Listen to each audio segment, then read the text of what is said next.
আসসালামু আলাইকুম বন্ধুরা, কেমন আছেন? আমি এনাম আবারও হাজির হয়েছি আপনাদের মাঝখানে। তো এই মুহূর্তে বাংলাদেশ এবং ভারতের যে বর্তমান অবস্থা সেটার একটু আপডেট জানাই আপনাদেরকে, এবং রিসেন্টলি এবং বর্তমান এবং আগামী দিনে কি হতে যাচ্ছে এগুলো নিয়ে একটু হালকা আমার কাছে যে ইনফরমেশনগুলি আছে সেগুলো নিয়ে একটু কথা বলবো আর কি। আশা করি সবাই সাথেই থাকবেন, এবং যারা আমার চ্যানেলটা দেখতেছেন তারা অবশ্যই মানে শেয়ার করবেন, কমেন্ট করবেন, এবং লাইক দিয়ে এবং অবশ্যই সাবস্ক্রাইব করে সাথে থাকবেন আর কি। তো দেখেন, আমরা মৎস্য প্রাণী সম্পদ মন্ত্রণালয়ের যে বর্তমানে উপদেষ্টা আছেন আর কি, ফরিদা আক্তার। তো ওনার আমি রিসেন্টলি একটা সাক্ষাৎকার দেখতেছিলাম, সেটা হচ্ছে যে নিউজ 18 ক্লিক।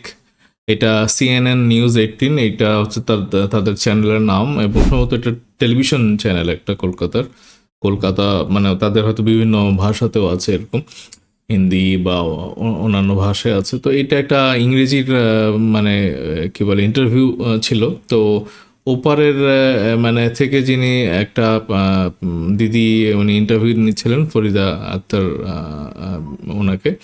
তো মানে বলা হচ্ছে যে মানে ওনাকে এরকম টাইটেল এরকম দেখা হচ্ছে, fish diplomacy setback in an exclusive conversation with Bangladeshi politician Farida Akhtar. তো পলিটিশিয়ান না, উনি তো অ্যাডভাইজার আর কি। তো এই দিদিটা নানা রকমের কথা বলতেছেন যে কেন ইলিশ দেওয়া হবে না, এটা সেটা। হ্যাঁ, তো ওখানে আমার যেই জায়গাটা আপনাদেরকে অ্যাড্রেস করা, সেটা হচ্ছে যে উনি খুব পোলাইটলি ভদ্রভাবে উনি বলেছেন যে না, ইলিশ দেওয়া যাচ্ছে না, কারণ ওরা বলতেছে যে তাদের হিন্দুরা দুর্গাপূজার সময় এটা শেখ হাসিনা গিফট পাইতো, এটা ওইটা।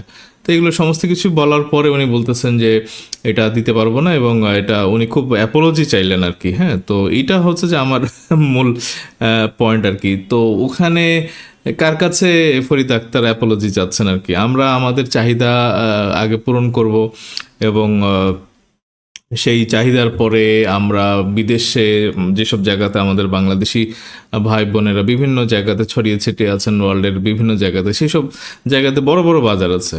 মানে আমি যদি বলি লন্ডন, তারপরে নিউ ইয়র্ক, প্রচুর বাঙালি থাকেন। আমেরিকা, যুক্তরাজ্য, মিডল ইস্ট, প্রচুর বাঙালি থাকেন। অস্ট্রেলিয়া, কোন কোন জায়গাতে নাই বাংলাদেশি?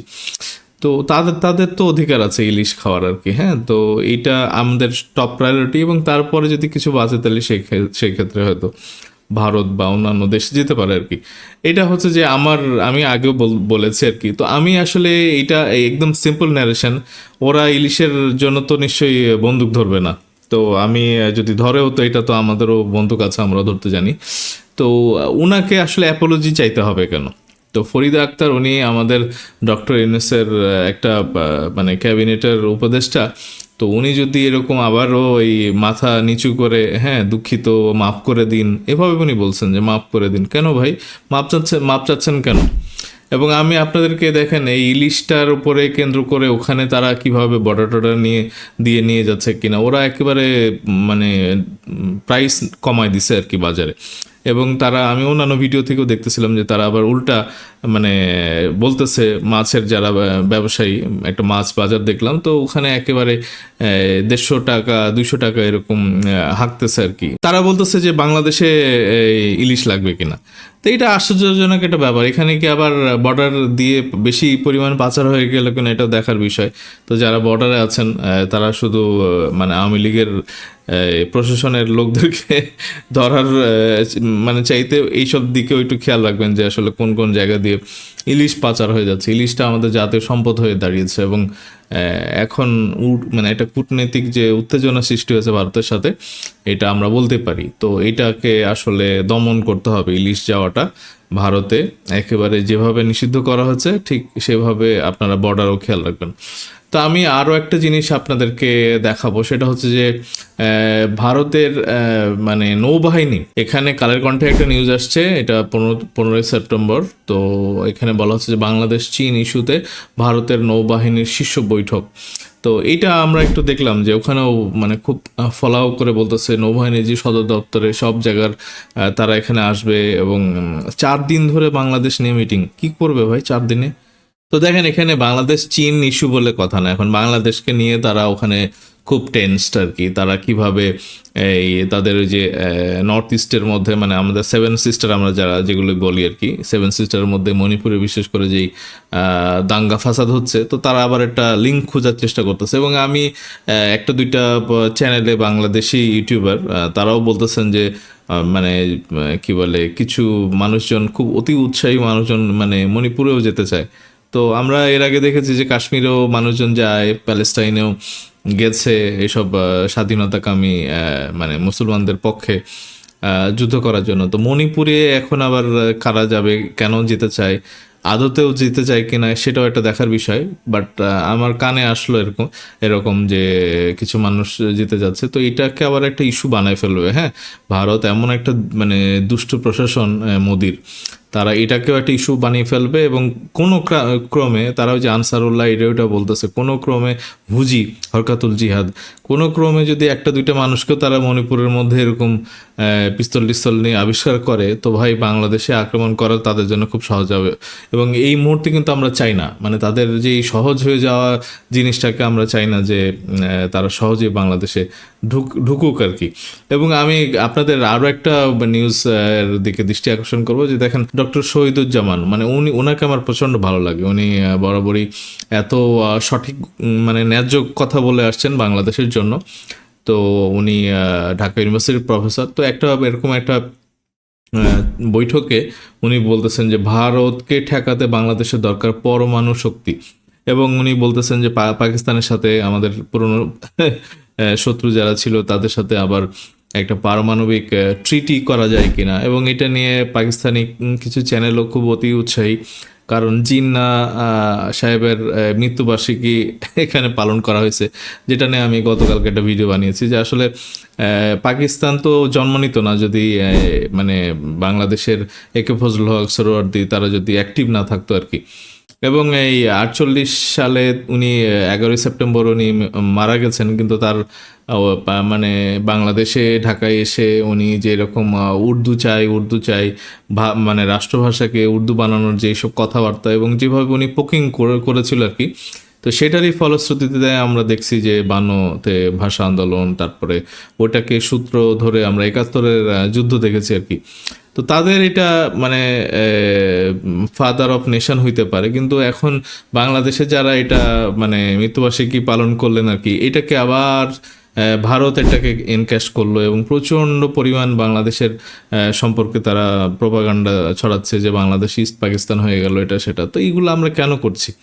যারা করতেছে তাদেরকে আমরা একটু থামতে বলি। তো this is not the perfect time যে এগুলি করার, মানে ভারতকে মানে বাংলাদেশকে নিয়ে বুলি করার এবং বাংলাদেশকে একটা মানে ইস্ট পাকিস্তান হয়ে গেছি এবং বাংলাদেশ একটা সন্ত্রাসী দেশ, উগ্রপন্থীর দেশ। এই রাহুল গান্ধী ওখানে আমেরিকা দিকে এসব বলে বেড়াচ্ছে আর কি, বলে বেরিয়েছে আর কি। তো তাদেরকে আসলে মানে একটু থামাই এবং আমরা কাজ করে যাই, নীরবে কাজ করে যাই। জনগণের আসলে বলার দরকার নেই ঢাকা ইউনিভার্সিটির মধ্যে যে বন্যাতে মানুষ মরলে সেভেন সিস্টার থাকবে না রে, এগুলি তারা এনক্যাশ করে আর কি। এগুলি সাধারণ মানুষ কেন আমরা বুঝি না, আর এইসব উত্তেজনা ছড়িয়ে আমাদের বাংলাদেশের মধ্যে কার কী লাভ হচ্ছে এটাও আমরা বুঝি না।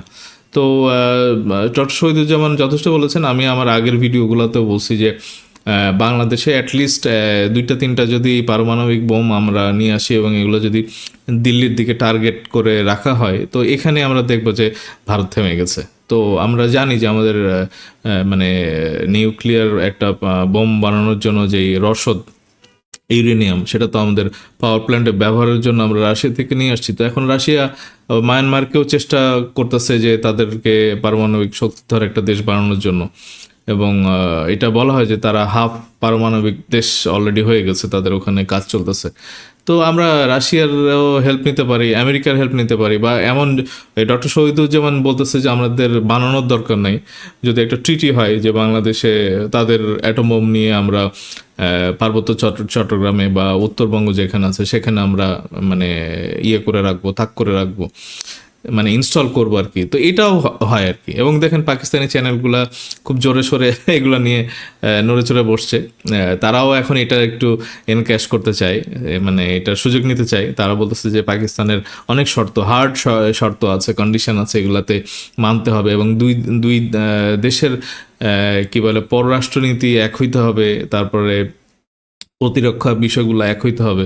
তো আমরা জানি না যে এগুলো করতে গিয়ে আবার আমরা মানে পাকিস্তানের মতো অর্থনৈতিক অবস্থা আমাদের দেউলিয়া না হয়ে যায় আর কি। বাট সহজ কন্ডিশনে যদি তারা দিতে চায় তাহলে অবশ্যই এটুটিটি হওয়া উচিত। এবং তারা বলতেছে যে এরকম লং রেঞ্জের ওই 2000 কিলোমিটারের মানে পারমাণবিক রেঞ্জের যে ইয়াগুলো মিসাইলগুলো আছে যেগুলো নাকি 6টা 5টা এরকম মানে অ্যাটম বম ক্যারি করতে পারে, এবং মানে মাল্টি ডাইরেকশনের দিকে তারা ছুটবে আর কি, এরকম ক্যারিয়ার মিসাইল তাদের কাছে আছে। তো ওগুলা তারা বাংলাদেশকে হয়তো দিবে না, বাট শর্ট রেঞ্জের মধ্যে ধরেন 60 কিলোমিটার 70 কিলোমিটার, মানে তারা বলতেছে যে বাংলাদেশ যদি আবার ভারতকে অ্যাটাক করে, এইটা ভারত যদি জানে তাহলে তো তারা আরও মানে বৈরী আচরণ শুরু করবে বাংলাদেশের সাথে। বরং এটা যদি হয় যে না বাংলাদেশ শর্ট রেঞ্জের মানে মিসাইলগুলো নিয়ে, মানে অ্যাটম বোম, সেখানেও অ্যাটম বোম ক্যারি করা যায় আর কি। তো এগুলা যদি এমন হয় যে না বাংলাদেশের ভিতরে তারা অ্যাটাক করতে আসছে, তো সেই সব জায়গাতে 60 কিলোমিটার 70 কিলোমিটার দখল করে নিয়েছে, তো সেখানে হয়তো এই অ্যাটম বোমগুলো ইউজ করা যাবে।